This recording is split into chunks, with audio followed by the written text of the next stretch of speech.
Double tension ನಲ್ಲಿದ್ದಂತಹ challenging star ನಟ ದರ್ಶನ್ಗೆ ಒಂದು ಸ್ವಲ್ಪ ರಿಲೀಫ್ ಸಿಕ್ಕಿದೆ. ಬಳ್ಳಾರಿ ಜೈಲು ವಾಸದಿಂದ ಸೇಫ್ ಆಗಿದ್ದಾರೆ ನಟ ದರ್ಶನ್ ಅವರು. ಅಲ್ಲದೆ ಕನಿಷ್ಠ ಸೌಲಭ್ಯವನ್ನ ನೀಡೋದಕ್ಕೆ ಕೋರ್ಟ್ ಸೂಚನೆಯನ್ನ ಕೊಟ್ಟಿದೆ. ಹಾಗಾಗಿ ಬಹಳಷ್ಟು ಟೆನ್ಷನ್ ನಲ್ಲಿದ್ದಂತ ದರ್ಶನ್ ಅವರು ಈಗ ಸ್ವಲ್ಪ ರಿಲೀಫ್ ಆಗಿದ್ದಾರೆ.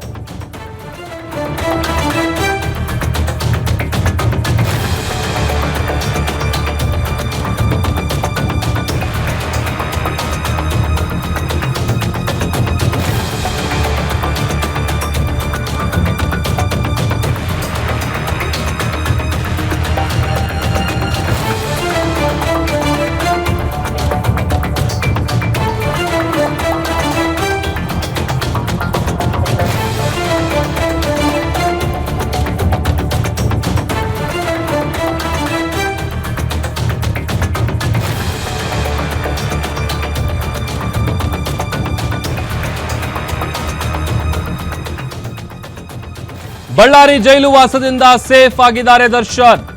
ಒಂದು ಸ್ವಲ್ಪ ಟೆನ್ಷನ್ ಏನಿತ್ತಲ್ಲ ಅದು ಈಗ ಸ್ವಲ್ಪ ಕಡಿಮೆ ಆಗಿರಬಹುದು. ಅಲ್ಲದೆ ಕನಿಷ್ಠ ಸೌಲಭ್ಯವನ್ನ ಕೊಡೋದಕ್ಕೆ ಕೋರ್ಟ್ ಸೂಚನೆಯನ್ನ ಕೊಟ್ಟಿದೆ. ಬೇರೆ ಜೈಲಿಗೆ ವರ್ಗಾವಣೆ ಮಾಡಬೇಕು ಅಂತ ಕೋರಿದ್ದಂತ ಅರ್ಜಿಯನ್ನ ವಜಾಗೊಳಿಸಲಾಗಿದೆ. ಅರ್ಜಿಯನ್ನ ವಜಾಗೊಳಿಸಿದೆ 64ನೇ CCH ಕೋರ್ಟ್. ದರ್ಶನ್ಗೆ ಗುಡ್ ನ್ಯೂಸ್ ಅನ್ನ ನ್ಯಾಯಾಲಯ ಕೊಟ್ಟಿದೆ. ಬೆಳಗ್ಗೆ ಜಡ್ಜ್ನ ಮುಂದೆ ಕಣ್ಣೀರು ಹಾಕಿದ್ರು ದರ್ಶನ್. ನನಗೊಂದು ಸ್ವಲ್ಪ ವಿಷ ಕೊಟ್ಟು ಬಿಡಿ, ನೀವು ಆದೇಶ ಕೊಡಿ ವಿಷ ಕೊಡೋದಕ್ಕೆ ಅಂತೇಳಿ ಕೈ ಮುಗಿದು ಬೇಡ್ಕೊಂಡಿದ್ರು ನಟ ದರ್ಶನ್ ಅವರು. ಈಗ ದರ್ಶನ್ ಅವರಿಗೆ ಒಂದು ಊಟ ಹೋಗ್ತಾ ಇಲ್ಲ, ನಿದ್ದೆ ಬರ್ತಾ ಇಲ್ಲ. ಅದಕ್ಕೆ ಕಾರಣ ಕರೆಕ್ಟ್ ನಿದ್ದೆ ಮಾಡೋದಕ್ಕೆ ಅವ್ರಿಗೆ ಬೆಡ್ಶೀಟ್ ಇಲ್ಲ, ದಿಂಬಿಲ್ಲ, ಹಾಸಿಗೆ ಇಲ್ಲ, ಹೆಚ್ಚುವರಿ ದಿಂಬು ಹಾಸಿಗೆ ಎಲ್ಲ ಬೇಕು ಅಂತೇಳಿ ಮನವಿಯನ್ನ ಮಾಡ್ಕೊಂಡಿದ್ರು. ಒಂದ್ ಕಡೆ ಈ ವಿಚಾರ, ಇದು ಸಿಗುತ್ತಾ ಸಿಗಲ್ವಾ ಅನ್ನುವಂಥ ಟೆನ್ಷನ್ ಇತ್ತು, ಡಬಲ್ ಟೆನ್ಷನ್. ಇನ್ನೊಂದು ಟೆನ್ಷನ್ ಏನಪ್ಪಾ ಅಂತ ಅಂದ್ರೆ, ಈಗ ಬೆಂಗಳೂರಿಂದ ತಗೊಂಡೋಗಿ ಮತ್ತೆ ಬಳ್ಳಾರಿ ಜೈಲಿಗೆ ಹಾಕ್ಬಿಟ್ರೆ ಏನ್ ಕತೆ, ನನ್ನ ಮತ್ತೆ ಶಿಫ್ಟ್ ಮಾಡಿಬಿಟ್ರೆ ಅಂತ. ಯಾಕೆಂತಂದ್ರೆ ದರ್ಶನ್ ಅವ್ರ ತಲೆಯಲ್ಲಿ ಒಂದಷ್ಟು ವಿಚಾರಗಳು ಓಡಾಡ್ತಾ ಇತ್ತು. ಒಂದು, ಏನಾದರೂ ಹೆಚ್ಚು ಕಡಿಮೆ ಆದರೆ, ಆರೋಗ್ಯದ ವಿಚಾರದಲ್ಲಿ ಏರುಪೇರಾದರೆ ಹಾಸ್ಪಿಟಲ್ಗೆ ಹೋಗೋದಕ್ಕೆ ಅಥವಾ ಟ್ರೀಟ್ಮೆಂಟಿಗೆ ಹೋಗೋದಕ್ಕೆ ಇಲ್ಲಿ ಆಪ್ಷನ್ಗಳು ಜಾಸ್ತಿ ಬೆಂಗಳೂರಲ್ಲಿ. ಆಮೇಲೆ ಕುಟುಂಬಸ್ಥರು ಬೆಂಗಳೂರಲ್ಲಿ ಇರುವಂಥ ಕಾರಣಕ್ಕಾಗಿ ಅವರು ಪದೇ ಬಂದು ಭೇಟಿ ಮಾಡೋದಕ್ಕೆ ಹೋಗೋದಕ್ಕೆ ಇದಕ್ಕೂ ಕೂಡ ಅನುಕೂಲ ಆಗುತ್ತೆ. ಈ ಎಲ್ಲ ವಿಚಾರಗಳಿಗೆ ಸಂಬಂಧಪಟ್ಟಂತೆ ದರ್ಶನ್ ಅವರಿಗೆ ಸಿಕ್ಕಾಪಟ್ಟೆ ಟೆನ್ಷನ್ ಇತ್ತು. ಆ ಡಬಲ್ ಟೆನ್ಷನ್ನಲ್ಲಿದ್ದಂಥ ಚಾಲೆಂಜಿಂಗ್ ಸ್ಟಾರ್ಗೆ ಒಂದು ಸ್ವಲ್ಪ ರಿಲೀಫ್ ಸಿಕ್ಕಂತಾಗಿದೆ ಇವತ್ತು ಕೋರ್ಟ್ ಕೊಟ್ಟಿರುವಂಥ ಈ ಒಂದು ಆದೇಶದಿಂದ. ಒಂದು, ಅವರನ್ನ ಬಳ್ಳಾರಿ ಜೈಲಿಗೆ ಶಿಫ್ಟ್ ಮಾಡೋದಕ್ಕೆ ಯಾವುದೇ ರೀತಿಯಾದಂತಹ ಸೂಕ್ತ ಕಾರಣ ಇಲ್ಲ. ದರ್ಶನ್ ಅವರು ಇಲ್ಲಿವರೆಗೂ ಯಾವುದೇ ನಿಯಮಗಳನ್ನು ಉಲ್ಲಂಘನೆ ಮಾಡಿಲ್ಲ, ಏನು ರೂಲ್ಸ್ ಬ್ರೇಕ್ ಮಾಡಿಲ್ಲ. ಒಂದು ವೇಳೆ ಮುಂದೆ ಏನಾದರೂ ಆ ತರಹದ ಜೈಲಿನ ರೂಲ್ಸ್ಗಳನ್ನು ಬ್ರೇಕ್ ಮಾಡಿದ್ದೇ ಆದಲ್ಲಿ ಜೈಲಾಧಿಕಾರಿಗಳು ಕ್ರಮ ಕೈಗೊಳ್ಳಬಹುದು. ಯಾಕಂತಂದರೆ ಇವತ್ತು ಈ ಪರಿಸ್ಥಿತಿಗೆ ಅವ್ರಿಗೆ ಬಂದಿದ್ದಾರೆ ಅಂತಂದರೆ ಹಿಂದೆ ಅವರು ಮಾಡದಂಥ ಅದೊಂದು ತಪ್ಪೇ ಕಾರಣ. ಯಾಕಂತಂದರೆ ಅದೇ ವಿಚಾರ ಹೇಳಿ ಕೇಳಿ ಹೊರಗಡೆ ಆರಾಮಾಗಿ ಹೈಫೈ ಜೀವನ ನಡೆಸ್ತಾ ಇದ್ದಂಥ ಚಾಲೆಂಜಿಂಗ್ ಸ್ಟಾರ್ ನಟ ದರ್ಶನ್ ಅವರಿಗೆ ಎರಡನೇ ಬಾರಿ ಈಗ ಜೈಲಿಗೆ ಬಂದಂಥ ಸಂದರ್ಭದಲ್ಲಿ ಮೊದಲು ಹೇಗೋ ಟೈಮ್ ಪಾಸ್ ಮಾಡಿದ್ರು. ಯಾಕೆ ಅಂತಂದರೆ ಆಗ ಅವರಿಗೆ ಒಂದಷ್ಟು VIP ಟ್ರೀಟ್ಮೆಂಟ್ ಸಿಗ್ತಾ ಇತ್ತು, ಏನು ಬೇಕು ಎಲ್ಲ ತರಿಸ್ಕೊಡ್ತಾ ಇದ್ರು ದರ್ಶನ್ ಅವರು. ಆಮೇಲೆ ಜೈಲಲ್ಲಿರೋರೆಲ್ಲ ಒಂದಷ್ಟು ಜನ ಫ್ಯಾನ್ಸ್ಗಳು ಇರ್ತಾರೆ, ಅವ್ರ ಫ್ಯಾನ್ಸ್ಗಳು. ಆಮೇಲೆ ಅವರಿಗೆ ರೌಡಿಗಳ ಜೊತೆ ಕೂತ್ಕೊಂಡು ಸಿಗರೇಟ್ ಸೇತ್ಕೊಂಡು ಆರಾಮಾಗಿ ಕಾಫಿ ಟೀ ಕುಡ್ಕೊಂಡು ಒಂಥರ ಜಾಲಿ ಅಂತ ಇದ್ರು. ಯಾವಾಗ ಮೊದಲನೇ ಬಾರಿ ಜೈಲಿಗೆ ಹೋದಂಥ ಸಂದರ್ಭದಲ್ಲಿ ಯಾವಾಗ ಫೋಟೋ ವೈರಲ್ ಆಗುತ್ತೆ, ದರ್ಶನ್ ಅವ್ರ ಕೈಯಲ್ಲಿ ಸಿಗರೇಟ್ ಇಟ್ಕೊಂಡು ಟೀ ಕುಡ್ಕೊಂಡು ಅಲ್ಲೇ ವಿಲ್ಸನ್ ಗಾರ್ಡನ್ ಆಗ, ಆಮೇಲೆ ಅವರ ಸಹಚರರು, ಆಮೇಲೆ ಬೇರೆ ಜೈಲಿನ ಕೈದಿಗಳೆಲ್ಲ ಒಟ್ಟಿಗೆ ಕೂತ್ಕೊಂಡು ಮೀಟಿಂಗ್ ಮಾಡ್ತಾ ಇದ್ದಂಥ ಫೋಟೋ ವೈರಲ್ ಆಗುತ್ತೆ. ಆಗ ಈ ವಿಚಾರ ಭಾಳ ಗಂಭೀರವಾಗಿ ತೆಗೆದುಕೊಳ್ಳುವಂಥ ಕೆಲಸ ಆಗಿತ್ತು. ಆಮೇಲೆ ಪರ ವಿರೋಧದ ಚರ್ಚೆಗಳು ನಡೀತಾ ಇತ್ತು. ಆಮೇಲೆ ಜನ ಏನು ಮಾತಾಡ್ಕೋತಾರಲ್ಲ, ದುಡ್ಡಿದ್ರೆ ಜೈಲಲ್ಲಿ ಏನು ಬೇಕಾದ್ರೆ ಸಿಗುತ್ತೆ, ಇಲ್ಲಿ ಹೊರಗಡೆ ಇರೋದಕ್ಕಿಂತ ಜೈಲಲ್ಲೇ ಬೆಸ್ಟು, ಆರಾಮಾಗಿರ್ತಾರೆ. ಈಗ ಜೈಲಿಗೆ ಹಾಕೋದೇನಕ್ಕೆ, ಅವರಿಗೆ ಮಾಡಿದ ತಪ್ಪು ಅಂತ ತಪ್ಪಿನ ಅರಿವಾಗಬೇಕು. ನಾನು ಈ ಥರ ಕ್ರೈಮ್ ಆ್ಯಕ್ಟಿವಿಟಿಲಿ ಭಾಗಿಯಾಗಬಾರ್ದಾಗಿತ್ತು, ನಾನು ಹಿಂಗೆ ಮಾಡಬಾರ್ದಾಗಿತ್ತು ಅಂತ ಅವ್ರಿಗೆ ಅನ್ನಿಸ್ಬೇಕು. ಈ ಜೈಲಲ್ಲಿ ಒಳ್ಳೆ ಊಟ, ಸಿಗರೇಟು, ಕಾಫಿ, ಟೀ ಎಲ್ಲ ಸಿಗ್ತಾ ಇದೆ, ಮಾತಾಡೋಕ್ಕೆ ಫ್ರೆಂಡ್ಸ್ಗಳಿದ್ದಾರೆ, ಹೊರಗಡೆ ಕುತ್ಕೊಂಡು ಆರಾಮಾಗಿ ಟೈಮ್ ಪಾಸ್ ಮಾಡ್ಬೋದು ಅಂತ ಅಂದರೆ ಹೊರಗಡೆ ಇರೋದಕ್ಕಿಂತ ಒಳಗಡೆನೇ ಚೆನ್ನಾಗಿರುತ್ತಲ್ಲ, ಈ ಥರದ್ದೆಲ್ಲ ಜನ ಮಾತಾಡ್ಕೊತಾ ಇದ್ರು. ಆಮೇಲೆ ಯಾವಾಗ ದರ್ಶನ್ ಅವ್ರಿಗೆ ಕೊಟ್ಟಂಥ ಜಾಮೀನನ್ನು ವಜಾಗೊಳಿಸಬೇಕು ಅಂತ ಒಂದು ಅರ್ಜಿ ಸಲ್ಲಿಕೆ ಆಗುತ್ತೆ ಸುಪ್ರೀಂ ಕೋರ್ಟಿಗೆ, ಆ ಸಂದರ್ಭದಲ್ಲಿ ಈ ಒಂದು ಘಟನೆಯನ್ನ VIP ಟ್ರೀಟ್ಮೆಂಟ್ ಕೊಡ್ತಾ ಇರುವಂಥ ವಿಚಾರವನ್ನ ಗಂಭೀರವಾಗಿ ತೆಗೆದುಕೊಂಡಂತಹ ಸುಪ್ರೀಂ ಕೋರ್ಟ್ ಇನ್ನು ಮುಂದೆ ಯಾವುದೇ ಕಾರಣಕ್ಕೂ ಕೂಡ ಈ ತರದ ವಿಶೇಷ ಸೌಲಭ್ಯಗಳನ್ನು ನೀಡಬಾರದು. ಹಾಗಾಗಿ ಯಾವುದೇ ಕಾರಣಕ್ಕೂ ದರ್ಶನ್ ಅವರಿಗೆ ಇನ್ನು ಮುಂದೆ ಆ ಥರದ ಟ್ರೀಟ್ಮೆಂಟ್ ಸಿಗೋದಕ್ಕೆ ಚಾನ್ಸೇ ಇಲ್ಲ. ಅಟ್ಲೀಸ್ಟ್ ಅವರಿಗೆ ಮಿನಿಮಮ್ ಈಗ ಮಲಗೋದಕ್ಕೆ ಬೇಕಾದಂಥ ಹಾಸಿಗೆ ವ್ಯವಸ್ಥೆ, ದಿಂಬು ವ್ಯವಸ್ಥೆ, ಬೆಡ್ಶೀಟ್ ಇದು ಯಾವುದೂ ಇಲ್ಲ. 4 ಗೋಡೆ ಮಧ್ಯೆ ಇದ್ದರು, ಹೊರಗಡೆ ಬರ್ತಾ ಇರಲಿಲ್ಲ. ಹೊರಗಿನ ಜಗತ್ತಿನ ಜೊತೆ ಸಂಪರ್ಕನೇ ಕಡಿತಾ ಆಗಿತ್ತು. 4 ಗೋಡೆ ಮಧ್ಯೆ ಇರಬೇಕು. ಎಷ್ಟರ ಮಟ್ಟಿಗೆ ಮೆಂಟಲಿ ಅವರು ಡಿಪ್ರೆಷನ್ಗೆ ಹೋಗಿದ್ದಾರಾ ಅಥವಾ ಮಾನಸಿಕ ಖಿನ್ನತೆಗೆ ಒಳಗಾಗ್ತಾ ಇದ್ದಾರಾ ಗೊತ್ತಿಲ್ಲ. ಆ ಥರ ಯಾಕಪ್ಪ ಅನಿಸುತ್ತೆ ಅಂತ ಅಂದರೆ, ಅವ್ರು ಜಡ್ಜ್ ಮುಂದೆ ಹೇಳಿದ್ರಲ್ಲ ಒಂಚೂರು ವಿಷ ಕೊಡಿ ಅಂತಂದರೆ ಸತ್ತೋಗ್ಬಿಡ್ತೀನಿ ಬೇಕಾದರೆ ಅನ್ನೋ ಲೆವೆಲ್ಲಿಗೆ ಅವರು ಬಂದಿದ್ದಾರೆ. ಆ ಥರ ಮಾತು ಅವ್ರ ಬಾಯಲ್ಲಿ ಬಂದಿದೆ, ಜಡ್ಜ್ಗಳ ಮುಂದೆ ಹೇಳ್ತಾ ಇದ್ದಾರೆ ಅಂತ ಅಂದರೆ ಅವ್ರ ಮನಸ್ಥಿತಿ ಹೇಗಾಗಿದೆ, ಎಷ್ಟು ಕಷ್ಟ ಆಗ್ತಾ ಇರ್ಬೋದು, ಇದೆಲ್ಲ ಕೂಡ ನಾವು ಗಮನಿಸಬೇಕಾಗತ್ತೆ. ಯಾಕೆ ಅಂತ ಅಂದರೆ ಹೊರಗಡೆ ಇದ್ದಾಗ ತಮಗೆ ಬೇಕಾಗಿದ್ದನ್ನು ತಗೋತಾ ಇದ್ರು, ತಮಗೆ ಬೇಕಾಗಿದ್ದನ್ನು ತರಿಸ್ಕೊಂಡು ತಿಂತಾ ಇದ್ರು. ಈ ಥರ ಎಲ್ಲ ಇದ್ದಂಥ ಚಾಲೆಂಜಿಂಗ್ ಸ್ಟಾರ್ ದರ್ಶನ್ ಅವರಿಗೆ ಒಂದ್ಸಲ ಒಳಗಡೆ ಹೋಗ್ತಿದ್ದಾಗೆ ನೆಮ್ಮದಿನೇ ಇಲ್ಲ. ಅದು ಹೇಳಿ ಕೇಳಿ ಇದ್ರೆ ನೆಮ್ಮದಿಯಾಗಿರಬೇಕು ಅನ್ನುವಂಥ ಸಾಂಗ್ ಏನು ರಿಲೀಸ್ ಆಗಬೇಕಾಗಿತ್ತು, ಅದರ ಹಿಂದಿನ ದಿವಸನೇ ಅವ್ರಿಗೆ ಶಾಕ್ ಆಯಿತು. ಈಗ ಜೈಲಲ್ಲಿರುವಂಥ ದರ್ಶನ್ ಅವರಿಗೆ ಇತ್ತ ನೆಮ್ಮದಿನೂ ಇಲ್ಲ, ಈ ಕಡೆ ಸರಿಯಾದಂಥ ವ್ಯವಸ್ಥೆನೂ ಇಲ್ಲ, ಊಟ ಮಾಡೋಕ್ಕಾಗ್ತಾ ಇಲ್ಲ. ಕಾರಣ ಅವರಿಗೆ ನಾನ್ ವೆಜ್ ಅಂದರೆ ಭಾಳ ಇಷ್ಟಪಟ್ಟು ತಿಂತಾರೆ, ಆದರೆ ನಾನ್ ವೆಜ್ ಸಿಗ್ತಾ ಇಲ್ಲ. ಆಮೇಲೆ ಅಲ್ಲಿ ಕೊಡ್ತಾ ಇರುವಂಥ ಮೆನು ಪ್ರಕಾರ ಊಟ ಏನಿದೆ ಅದು ಅವರಿಗೆ ಇಡಿಸ್ತಾ ಇಲ್ಲ, ನಿದ್ದೆ ಮಾಡೋಕ್ಕೂ ಆಗ್ತಾ ಇಲ್ಲ. ಊಟ ನಿದ್ದೆ ಇದೆರಡೂ ಇಲ್ಲ ಅಂತ ಅಂದಮೇಲೆ ಮಾನಸಿಕ ಖಿನ್ನತೆಗೆ ಒಳಗಾಗ್ತಾ ಇದ್ದಾರೇನೋ ಗೊತ್ತಿಲ್ಲ. ಅದೇ ಕಾರಣಕ್ಕೇ ಅವರು ಜಡ್ಜ್ ಮುಂದೆ ಆ ವಿಚಾರ ಪ್ರಸ್ತಾಪ ಮಾಡಿದ್ದಾರೆ.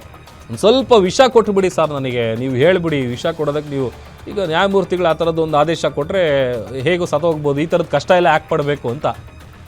ಆಮೇಲೆ ಇನ್ನು ಕೋರ್ಟು ಈ ವಿಚಾರಕ್ಕೆ ಸಂಬಂಧಪಟ್ಟಂತೆ ಏನು ಹೇಳುತ್ತೋ ಅಂತ ನೋಡೋದಾದರೆ, ದರ್ಶನ್ ಅವರನ್ನು ಪರಪ್ಪನ ಅಗ್ರಹಾರ ಜೈಲಲ್ಲೇ ಇರಲಿ, ಸದ್ಯಕ್ಕೆ ಬಳ್ಳಾರಿ ಜೈಲಿನ ಅವಶ್ಯಕತೆ ಇಲ್ಲ.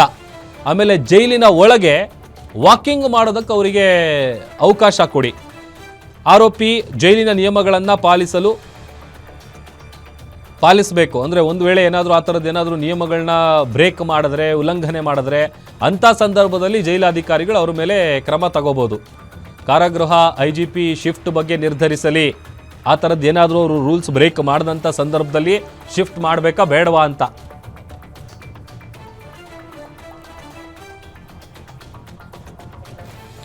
ಈ ಬಗ್ಗೆ ಮತ್ತಷ್ಟು ಡೀಟೇಲ್ಸನ್ನು ಕೊಡ್ತಾರೆ ನಮ್ಮ ಪ್ರತಿನಿಧಿ senior crime reporter Ajay Kumar ನನ್ನ ಜೊತೆ ಲೈವ್ ಜಾಯ್ನ್ ಆಗ್ತಾ ಇದ್ದಾರೆ ಕೋರ್ಟ್ನ ಮುಂಭಾಗದಿಂದ. ಅಜಯ್, ಈಗ ದರ್ಶನ್ ಅವರಿಗೆ ಇದ್ದಂಥ ಟೆನ್ಷನ್ನು, ಒಂದು ಬಳ್ಳಾರಿ ಜೈಲಿಗೆ ಶಿಫ್ಟ್ ಮಾಡಿಬಿಟ್ರೆ ಏನಪ್ಪ ನನ್ನ ಕತೆ ಅಂತ, ಅದರ ಜೊತೆಗೆ ನಿದ್ದೆ ಬರ್ತಾ ಇಲ್ಲ, ಊಟ ಹೋಗ್ತಾ ಇಲ್ಲ, ನನಗೆ ಬೆಡ್ಶೀಟ್ ಬೇಕು, ದಿಂಬು ಬೇಕು, ಹಾಸಿಗೆ ಬೇಕು, ಇದೆಲ್ಲ ಕೇಳಿದರು. ಕೋರ್ಟ್ ಕೊಟ್ಟಿರುವಂಥ ಇವತ್ತಿನ ಈ ಒಂದು ಆದೇಶ ಏನಿದೆ, ಬಹುಶಃ ದರ್ಶನ್ ಅವರ ಟೆನ್ಷನ್ ಒಂದು ಸ್ವಲ್ಪ ಆದರೂ ಕಡಿಮೆ ಆಗಿದೆ ಅಂತ ಅನಿಸುತ್ತೆ.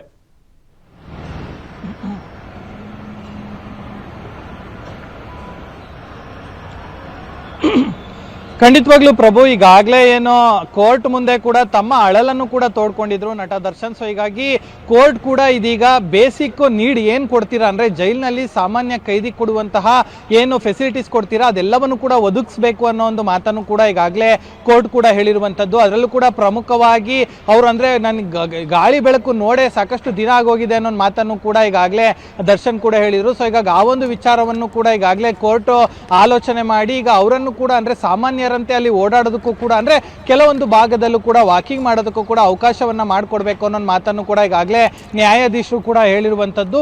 ಇದರ ಜೊತೆಗೆ ಈಗೇನು ಬೆಡ್ಶೀಟ್ ಮತ್ತೆ ದಿಂಬು ವಿಚಾರ ಏನಿತ್ತು ಅದನ್ನು ಕೂಡ ಈಗಾಗಲೇ ಒದಗಿಸಿ ಅನ್ನೋ ಮಾತನ್ನು ಕೂಡ ಈಗಾಗಲೇ ಹೇಳಿರುವಂತದ್ದು.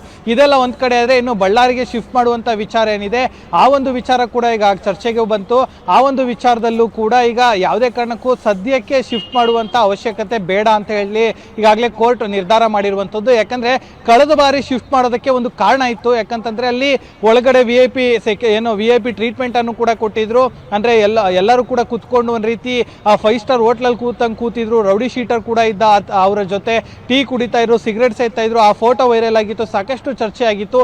ಆ ಒಂದು ಕಾರಣ ಇಟ್ಕೊಂಡು SPP ಕೂಡ ವಾದ ಮಾಡಿದ್ರು ಶಿಫ್ಟ್ ಮಾಡಬೇಕು ಅಂತ ಹೇಳಿ. ಸೊ ಹೀಗಾಗಿ ಆ ಸಂದರ್ಭದಲ್ಲಿ ಶಿಫ್ಟ್ ಮಾಡಿದ್ರು ಬಳ್ಳಾರಿ ಜೈಲಿಗೆ, ಮತ್ತೆ ಇನ್ನಿತರ ಆರೋಪಿಗಳನ್ನು ಕೂಡ ಬೇರೆ ಬೇರೆ ಜೈಲಿಗೆ. ಆದ್ರೆ ಇವತ್ತು ಮಾತ್ರ ಯಾವುದೇ ಕಾರಣಕ್ಕೂ ಆ ಶಿಫ್ಟ್ ಮಾಡುವಂತ ಅವಶ್ಯಕತೆ ಇಲ್ಲ ಅಂತ ಹೇಳಿ ಈಗಾಗಲೇ ಕೋರ್ಟ್ ಕೂಡ ಹೇಳಿರುವಂತದ್ದು. ಯಾಕಂದ್ರೆ ಕಳೆದ ಬಾರಿ ಒಂದು ಕಾರಣ ಇತ್ತು, ಆದರೆ ಈ ಬಾರಿ ಯಾವುದೇ ರೀತಿಯಂತ ಕಾರಣ ಇಲ್ಲ. ಅಂತ ಕಾರಣ ಬಂದಿದ್ದೇ ಆದಲ್ಲಿ ಮುಂದಿನ ದಿನಗಳಲ್ಲಿ ಈ ರೀತಿಯಾಗಿ ಏನಾದ್ರು VIP ಟ್ರೀಟ್ಮೆಂಟ್ ಕೊಡ್ತಿದ್ದಾರೆ ಅಂತ ಹೇಳಿ ಜಡ್ಜ್ ಗಮನಕ್ಕೆ ಅಥವಾ ಅಲ್ಲಿರುವಂತಹ ಹಿರಿಯ ಅಧಿಕಾರಿಗಳ ಗಮನಕ್ಕೆ ಬಂದಿದ್ದೇ ಆದಲ್ಲಿ ಆಗ ಜೈಲಿನ IG ಏನಿದ್ದಾರೆ ಅವರು ಇದ್ರ ಬಗ್ಗೆ ತೀರ್ಮಾನವನ್ನ ತಗೊಳ್ಳಿ ಅಂತ ಒಂದು ಮಾತನ್ನು ಕೂಡ ಸ್ಪಷ್ಟವಾಗೂ ಕೂಡ ಈಗಾಗಲೇ ಹೇಳಿರುವಂತದ್ದು. ಇನ್ನು ಈ ಸಾಕಷ್ಟು ಚರ್ಚೆಗೂ ಕೂಡ ಗ್ರಾಸ ಆಗಿದ್ದ ವಿಚಾರ ಅಂದ್ರೆ ಇದು ಆ ದಿಂಬು ಮತ್ತೆ ಬೆಡ್ಶೀಟ್ ವಿಚಾರ. ಕೇವಲ ಒಂದು ದಿಂಬು ಮತ್ತೆ ಬೆಡ್ಶೀಟ್ ಕೊಡ್ತಾ ಇಲ್ಲ ಅನ್ನೋ ಒಂದು ಮಾತನ್ನು ಕೂಡ ದರ್ಶನ್ ಕೂಡ ತಮ್ಮ ಅಳಲನ್ನು ತೋಡ್ಕೊಂಡಿದ್ರು. ಅದನ್ನು ಕೂಡ ಪೂರೈಸಿ ಅನ್ನೋ ಒಂದು ಮಾತನ್ನು ಕೂಡ ಈಗಾಗಲೇ ಜಡ್ಜ್ ಹೇಳಿರುವಂತದ್ದು. ಇದರ ಜೊತೆಗೆ ಬಳ್ಳಾರಿ ಆಗಿರ್ಬೋದು ಮತ್ತೆ ಇನ್ನಿತರ ಆರೋಪಿಗಳಿಗೆ ಬೇರೆ ಕಡೆ ಶಿಫ್ಟ್ ಮಾಡುವಂತ ವಿಚಾರ ಆಗಿರ್ಬೋದು, ಅವೆಲ್ಲವನ್ನು ಕೂಡ ಈಗಾಗಲೇ ಕೋರ್ಟ್ ಆಲಿಸಿರುವಂತದ್ದು. ಸೊ ಈಗ ಸದ್ಯಕ್ಕೆ ಯಾರನ್ನು ಕೂಡ ಶಿಫ್ಟ್ ಮಾಡುವಂತ ಅಗತ್ಯ ಇಲ್ಲ, ಎಲ್ಲರೂ ಕೂಡ ಅಲ್ಲೇ ಇರ್ತಾರೆ. ಇದರ ಜೊತೆಗೆ ಅವ್ರಿಗೆ ಕೊಡಬೇಕಾದಂತ ಬೇಸಿಕ್ ಫೆಸಿಲಿಟೀಸ್ ನ ನೀಡಬೇಕು ಅನ್ನೋ ಮಾತನ್ನು ಕೂಡ ಸದ್ಯ ಹೇಳಿದ್ದಾರೆ. ಸೊ ಹಾಗಾಗಿ ಮುಂದಿನ ದಿನಗಳಲ್ಲೂ ಕೂಡ ಯಾವ ರೀತಿಯಾದಂತ ವಿಚಾರಗಳು ಇನ್ನು ಮುಂದಿನ ದಿನಗಳಲ್ಲಿ ಹಿಯರಿಂಗ್ ಬಂದಂತ ಸಂದರ್ಭದಲ್ಲಿ ಅವರು ಪ್ರಸ್ತಾಪ ಮಾಡ್ತಾರೆ ಅಂತ ನಾವು ಸಹ ಕಾದು ನೋಡಬೇಕಾಗಿದೆ ಪ್ರಭು. ಓಕೆ, ಆಮೇಲೆ ಇನ್ನೊಂದು ವಿಚಾರ ಅಜಯ್, ಈಗ ಬೆಳಿಗ್ಗೆ ಜಡ್ಜ್ ಮುಂದೆ ಒಂದು ಸ್ವಲ್ಪ ವಿಷ ಕೊಟ್ಬಿಡಿ ಅಂತ ಕೇಳಿದ್ರಲ್ಲ, ಎಲ್ಲೋ ಒಂದು ಕಡೆ ಆ ಥರ ಲೆವೆಲ್ಲಿಗೆ ಅವರು ಬಂದಿದ್ದಾರೆ ಅಂತಂದರೆ ಬಹುಶಃ ಎಲ್ಲೋ ಒಂದು ಕಡೆ ಮಾನಸಿಕ ಖಿನ್ನತೆಗೆ ಏನಾದರೂ ಒಳಗಾಗ್ತಾ ಇದ್ದಾರಾ ದರ್ಶನ್ ಹೇಗೆ ಅಂತ?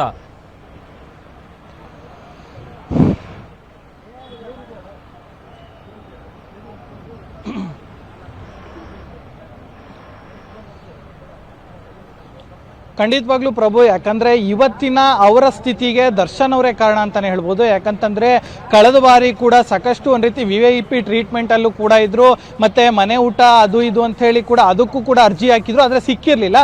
ಬಹುತೇಕ ಎಲ್ಲರೂ ಕೂಡ ನೋಡಕ್ ಬಂದಂತ ಸಂದರ್ಭದಲ್ಲೂ ಕೂಡ ಅವರಿಗೆಲ್ಲವೂ ಕೂಡ ಒಂದು ರೀತಿ ಏನೋ ಕೆಲವೊಂದು ವಿಚಾರಗಳಾಗಿರ್ಬೋದು, ಕೆಲವೊಂದು ತಿಂಡಿ ತಿನಿಸಾಗಿರ್ಬೋದು ಕೊಟ್ಟು ಹೋಗ್ತಾ ಇದ್ರು. ಆದ್ರೆ ಈ ಬಾರಿ ಸುಪ್ರೀಂ ಕೋರ್ಟ್ ಕೂಡ ಏನೋ ಆರ್ಡರ್ ಮಾಡಿರುವಂತದ್ದು, ಸಾಕಷ್ಟು ಒಂದು ರೀತಿ ಸ್ಟ್ರಿಕ್ಟ್ ಆಗಿ ಕೂಡ ಆರ್ಡರ್ ಮಾಡಿರುವಂತದ್ದು, ಇದು ಕೂಡ ಒಂದ್ ಕಡೆ ಮುಳ್ಳಾಗಿದೆ. ಇದರ ಜೊತೆಗೆ ಈಗಾಗಲೇ ದಯಾನಂದ್ ಅವರು ಕೂಡ ಈಗಾಗಲೇ ಪ್ರಿಸನ್ಸ್ನ ADGP ಆಗಿ ಕೂಡ ಬಂದಿರುವಂತದ್ದು. ಅವರು ಕೂಡ ಎಲ್ಲರಿಗೂ ಗೊತ್ತಿದ್ದಂಗೆ ಈ ಹಿಂದೆನೂ ಕೂಡ ನಗರ ಪೊಲೀಸ್ ಆಯುಕ್ತರಾಗೂ ಕೂಡ ಕೆಲಸ ಮಾಡಿದಂಥವ್ರು. ಅವರು ಕೂಡ ಸಾಕಷ್ಟು ಸ್ಟ್ರಿಕ್ಟ್ ಅಧಿಕಾರಿ ಅಂತಾನು ಗೊತ್ತು. ಸೊ ಹೀಗಾಗಿ ಅವರು ಕೂಡ ನಿರ್ದೇಶನವನ್ನು ಕೂಡ ಕೊಟ್ಟಿರುವಂಥದ್ದು. ಯಾಕಂದ್ರೆ ಯಾರೇ ಏನು ಸಹಾಯ ಮಾಡೋದಾಗಿರ್ಬೋದು, ಅವರಿಗೆ VIP ಟ್ರೀಟ್ಮೆಂಟ್ ಕೊಡೋದಾಗಿರ್ಬೋದು, ಈ ರೀತಿಯಾಗಿ ಮಾಡಿದ್ರೆ ಕಠಿಣ ಕ್ರಮ ಕೈಗೊಳ್ತೀವಿ ಅನ್ನೋ ಮಾತನ್ನು ಕೂಡ ಹೇಳಿದ್ರು. ಸೊ ಹೀಗಾಗಿ ಎಲ್ಲವನ್ನು ಕೂಡ ಆಧಾರದಲ್ಲಿ ಇಟ್ಕೊಂಡು ಸಾಕಷ್ಟು ಕಠಿಣವಾಗಿ ಅಲ್ಲಿ ದರ್ಶನವನ್ನು ಕೂಡ ನಡೆಸ್ಕೊಳ್ಳಾಗ್ತಿತ್ತು. ಕಠಿಣ ಅಂದ್ರೆ ಅಲ್ಲಿರುವಂತಹ ಏನು ವಿಚಾರಗಳೇನಿದೆ ಅಲ್ಲೇ ಈಗ ದರ್ಶನ್ ಕೂಡ ಇದ್ರು, ಜೈಲಲ್ಲಿ ಯಾವ ರೀತಿ ಇರಬೇಕು ಒಬ್ಬ ಆರೋಪಿ ಅದೇ ತರ ಇದ್ರು. ಆದ್ರೆ ಇದು ಅವರಿಗೆ ಕಳೆದ ಬಾರಿ ಸಾಕಷ್ಟು ಒಂದು ರೀತಿ ಆರಾಮಾಗಿದ್ದರಿಂದ ಈ ಬಾರಿ ಸಾಕಷ್ಟು ಕಠಿಣ ಅನ್ಸಿತ್ತು. ಸೊ ಹೀಗಾಗಿ ಈ ಒಂದು ವಿಚಾರ ಈಗ ಅವರಿಗೆ ಅನ್ಸಿದ್ರಿಂದಾಗಿ ಅಂದ್ರೆ ಎಲ್ಲೂ ಕೂಡ ವಾಕಿಂಗ್ ಮಾಡೋದಕ್ಕೂ ಬಿಡ್ತಾ ಇರಲಿಲ್ಲ, ಕೇವಲ ಒಂದು ಸೆಲ್ ಒಳಗೆ ಬಿಟ್ಟಿದ್ರು. ಅಂದ್ರೆ ಸೆಲ್ ಒಳಗೆ ಬಿಟ್ಟಕ್ಕೆ ಸಾಧ್ಯ ಇಲ್ಲ, ಅಲ್ಲೊಂದು ಬ್ಯಾರಕ್ ಅಂತ ಇರುತ್ತೆ, ಆ ಬ್ಯಾರಕ್ ಅಲ್ಲೂ ಕೂಡ ಅವರಿಗೆ ಓಡಾಡೋದಕ್ಕೆ ಅವಕಾಶ ಇರುತ್ತೆ, ಆದರೆ ಹೊರಗಡೆ ಬಿಡ್ತಾ ಇರಲಿಲ್ಲ. ಯಾಕಂದ್ರೆ ಸಹ ಕೈದಿಗಳಾಗಿರ್ಬೋದು, ಅಕ್ಕಪಕ್ಕದ ಬೇರೆ ಬೇರೆ ಸಿಬ್ಬಂದಿಗಳಾಗಿರ್ಬೋದು, ಅವರು ಕೂಡ ಮಾತಾಡ್ಸಕ್ ಬರೋದು, ಮತ್ತೆ ಅವರಿಗೆ ಅಂದ್ರೆ ಯಾವುದೇ ಅಲ್ಲೂ ಕೂಡ ಅವರ ಅಭಿಮಾನಿಗಳು ಇರುವಂತದ್ದೇ. ಸೊ ಈಗ ಅಲ್ಲಿ ಬಂದು ಮಾತಾಡಿಸುವಂತ ಪ್ರಯತ್ನ ಮಾಡ್ತಾರೆ, ಮತ್ತೆ ಅಲ್ಲಿ ಇಶ್ಯೂಸ್ ಆಗುತ್ತೆ. ಇವೆಲ್ಲವನ್ನು ಕೂಡ ಕಡಿವಾಣ ಹಾಕಬೇಕು ಅಂತ ಹೇಳಿ ಈ ರೀತಿಯಾಗಿ ಸ್ಟ್ರಿಕ್ಟ್ ಆದಂತ ಒಂದು ಆಕ್ಷನ್ ಕೂಡ ತಗೊಂಡಿದ್ರು. ಸೊ ಹೀಗಾಗಿ ಆ ಒಂದು ವಿಚಾರವಾಗಿ ಸಾಕಷ್ಟು ಅವರಿಗೆ ಒಂದು ರೀತಿ ತೊಂದರೆ ರೀತಿಯಾಗಿ ಆಗಿದೆ. ಸೊ ಹೀಗಾಗಿ ಆ ಒಂದು ವಿಚಾರವನ್ನು ಇಟ್ಕೊಂಡು ದರ್ಶನ್ ಈ ಮಾತನ್ನು ಕೂಡ ಹೇಳಿದ್ರು. ಸೊ ಹೀಗಾಗಿ ಈಗ ಸದ್ಯಕ್ಕೆ ಕೋರ್ಟ್ ಕೂಡ ಅನುಮತಿಯನ್ನ ಕೊಟ್ಟಿದೆ, ಅವ್ರು ಸಾಮಾನ್ಯರಂತೆ ಓಡಾಡಬಹುದು. ಜೊತೆಗೆ ಸಾಮಾನ್ಯ ಕೈದಿಗಳಿಗೆ ಕೊಡುವಂತ ಫೆಸಿಲಿಟೀಸ್ ಮತ್ತೆ ಬೇಸಿಕ್ ಫೆಸಿಲಿಟೀಸ್ ಏನಿದೆ ಅದೆಲ್ಲವನ್ನು ಕೂಡ ಒದಗಿಸಬೇಕು ಅನ್ನೋ ಮಾತನ್ನು ಕೂಡ ಹೇಳಿದ್ದಾರೆ. ಮುಂದಿನ ದಿನಗಳಲ್ಲಿ ಮತ್ತೆ ಈ ಒಂದು ಹಿಯರಿಂಗ್ ಆದ ನೆಕ್ಸ್ಟ್ ಹಿಯರಿಂಗ್ ಯಾವ ರೀತಿ ಇರುತ್ತೆ, ಆ ಸಂದರ್ಭದಲ್ಲಿ ಯಾವ ರೀತಿಯಾದಂಥ ವಿಚಾರಗಳನ್ನ ದರ್ಶನ್ ಪ್ರಸ್ತಾಪ ಮಾಡ್ತಾರೆ ಅಂತ ನಾವು ಸಹ ಕಾದು ನೋಡಬೇಕಾಗಿದೆ ಪ್ರಭು. ಅಜಯ್, ಹಿಂದೆ ಈಗ ಆಲ್ರೆಡಿ ಒಂದು ತಪ್ಪು ಮಾಡಿಬಿಟ್ಟಿದ್ದಾರೆ, ಇವತ್ತು ಈ ಪರಿಸ್ಥಿತಿಗೆ ದರ್ಶನ್ ಅವ್ರು ಬಂದಿದ್ದಾರೆ ಅಂತ ಅಂದರೆ ಅದಕ್ಕೆ ಕಾರಣ ಅವ್ರು ಮಾಡಿದಂಥ ತಪ್ಪೇನೆ. ಬಹುಶಃ ಈಗ ಸುಪ್ರೀಂ ಕೋರ್ಟ್ ಕೂಡ ಅದನ್ನು ಭಾಳ ಸ್ಟ್ರಿಕ್ಟಾಗಿ ಹೇಳಿದೆ, ಆ ಥರದ್ದು ಯಾವುದೇ ವಿಶೇಷ ಸೌಲಭ್ಯಗಳು ಕೊಡಬಾರ್ದು ಅಂತೇಳಿ. ಬಹುಶಃ ಆ ಥರದ್ದೆಲ್ಲ ಮತ್ತೆ ರಿಪೀಟ್ ಆಗೋ ಸಾಧ್ಯತೆ ಭಾಳ ಕಡಿಮೆ ಅಂತ ಅನಿಸುತ್ತೆ.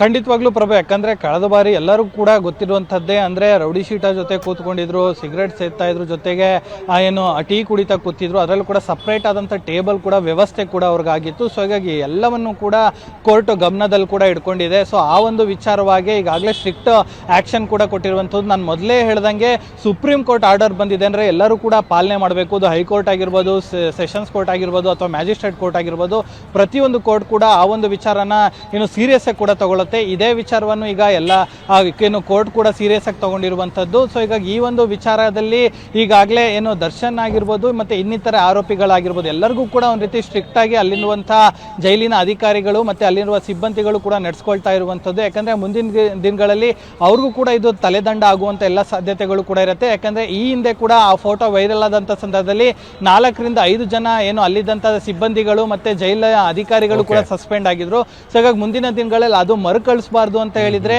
ಈಗಾಗಲೇ ಏನು ಓಕೆ, ಥ್ಯಾಂಕ್ ಯು ಅಜಯ್ ನಿಮ್ಮೆಲ್ಲ ಡೀಟೇಲ್ಸ್ಗಾಗಿ.